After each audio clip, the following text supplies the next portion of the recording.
Good afternoon. I'm Susan Hall, founder and executive director of the Angels Depot. It is our mission to provide free emergency meal boxes to seniors living in poverty in San Diego County. This grant from the Escondido Charitable Foundation would help us continue to feed 140 desperately poor seniors in Escondido, providing 2,940 meals for them every month, using 3,290 pounds of food. The Angels Depot's Senior Food for a Week program has 4 components. Of course, the first component is providing free emergency meal boxes to seniors living in poverty. The second component is providing advocacy for these seniors. We provide a low level of case management. We call them when they don't pick up their meal boxes. We check to see what other major problems they have, what other resources they need.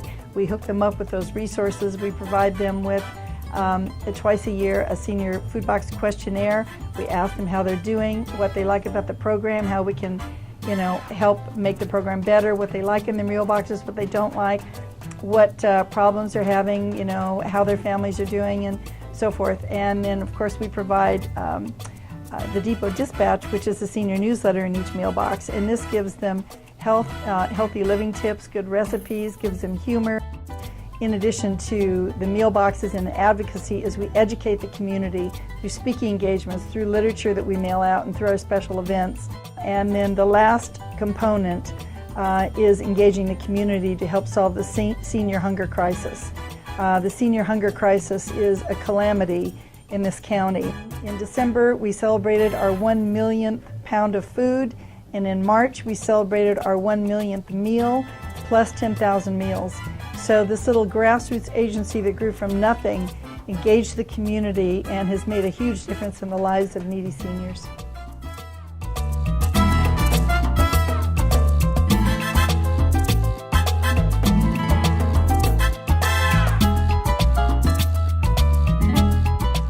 Hi, I'm Dara Serwanka. I'm the Executive Director of Girls Incorporated of San Diego County. Over the next year, we'd really like to affect the lives of about 200 middle and high school girls in Escondido.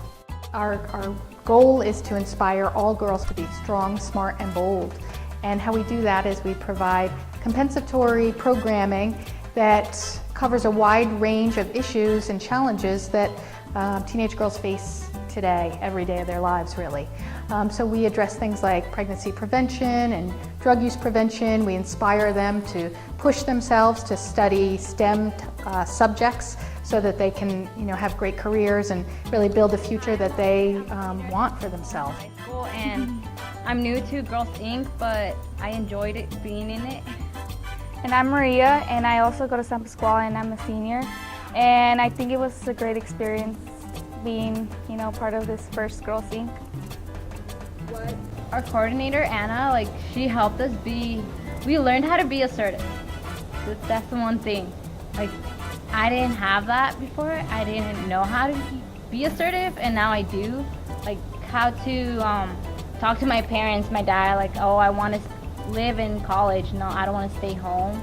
Well, as somebody who was born and raised in Escondido and is living here and is working here with nonprofits and really getting to work with the people in our communities.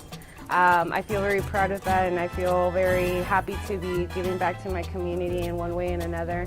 And I'm really happy to be giving back to the teenagers, and especially the girls, because they have a huge impact on the rest of their peers and the rest of their family members. And if we can get to the girls, we can get to a lot more people. So I'm really glad that we're working with this population here in Escondido. I think it is imperative that people engage in their community. I'm an Escondido resident myself and take great pride in being a resident here. So the fact that it is my neighbors and my fellow community members that are investing in the girls of the community means a lot to me. It helps, certainly validates that I made the right decision in moving here.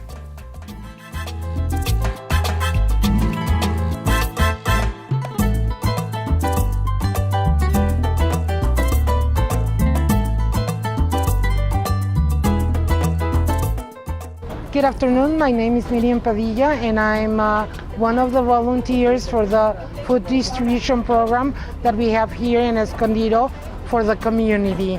The food distribution program started, give or take, about 7 years when one of our youth saw the need of the community for some services and food that wasn't met by the agencies that were already in place. My name is Juan Arjona. I am a member of the Escondido community. I have been living in Escondido for the last 17 years. This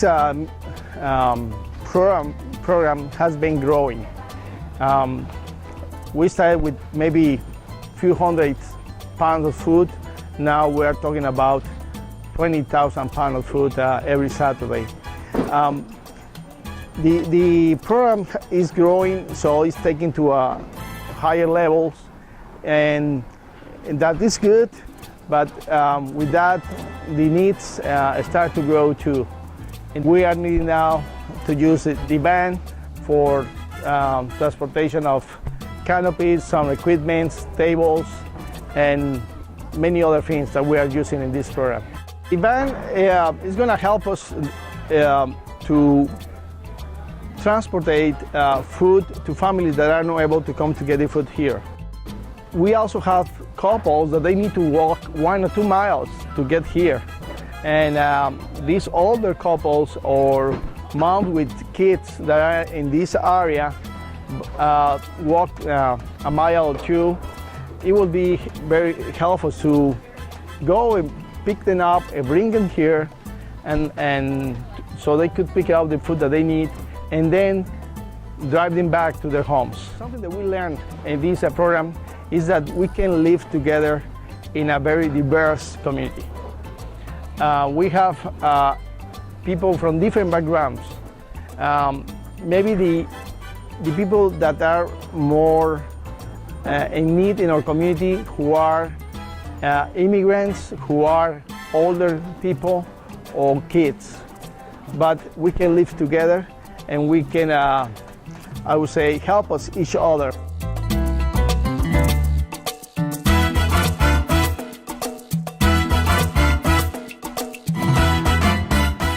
I'm Sue Reynolds, and I'm the head of Community Housing Works.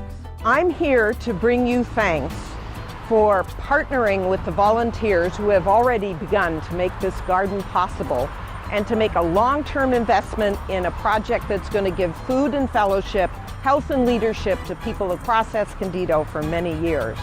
This 30-bed garden project adjoins Community Housing Works' affordable community, Avocado Court. And with almost nothing except spunk and goodwill and mutual self-help, a small group of gardeners have already created what you see behind me.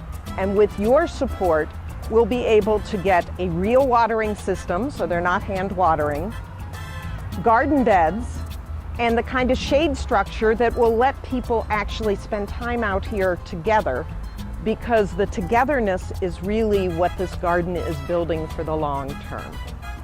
Hi, my name is Joshua. I'm one of the kids' garden. I have 2 spaces actually. We have number 2 and 24.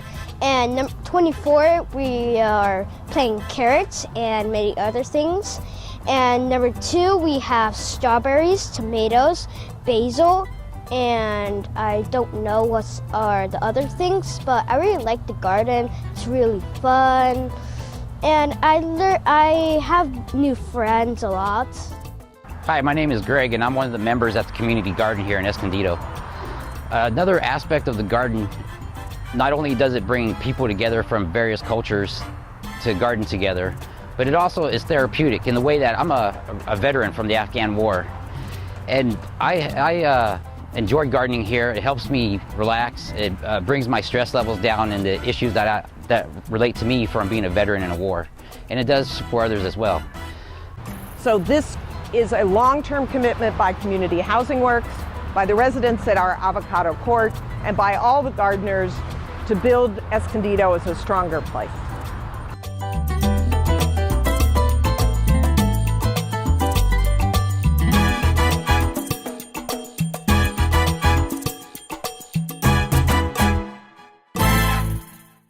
Hello, I'm Kathleen Ferrier. I'm the Policy Manager for Walk San Diego. And hi, I'm Patty Huerta, Executive Director at Escondido Educational Compact. Great, and we're here together today to tell you about our proposal, Walk, Talk, and Change for Escondido Charitable Foundation.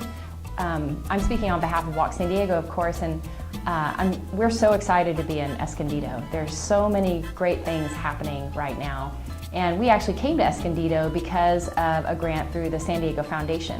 We started working here in January of 2013 to form a bike walk Escondido committee. So with this grant, we will be able to build really awareness and leadership in Escondido. Again, this has already started to take place through Compact's work and other groups like Care Youth, the Safe Routes to School program that's coming, but we're able to take it to another level. We can do this through walk shops that we've done around the region that gets people on the ground looking at walkability assessments of the community and targeting problem areas that we can then take to the city. At this time, the City of Escondido hasn't really done that work, and so we feel like at both the community level and at the policy level, we're taking it to that next level, which really needs to take place in order for new projects to happen on our streets and in our communities. We'd also be able to provide a series of trainings to youth and seniors and other residents of Escondido where we would talk about healthy neighborhood design. Walkability is a lot of factors, but so we'd be able to break it down and talk about civic engagement, how decisions are made, and how they can really impact the health and vitality of Escondido. And then we would also be leading some walking events with our partners like Compact and through the Safe Routes to School program so that we could actually get more people out walking. And through it all, we would tie together a sort of a common messaging and outreach strategy so that we could tie all the things that are happening right now in Escondido together. The core value and core principle of Compact really is about creating leaders and creating youth leaders in their own community. So youth voice can be heard across all levels, including the development of policies. So one of the special areas that we've been working on for over 2 years has really been about the health and well-being of Escondido and its residents. And the other piece that we found historically in the 23 years that we've been in Escondido is that youth are able to share those messages with their parents, with their neighbors, with their relatives, and really explain better on a kind of a grassroots core level what's important and what changes they can take and how it's important for them to be involved in their community.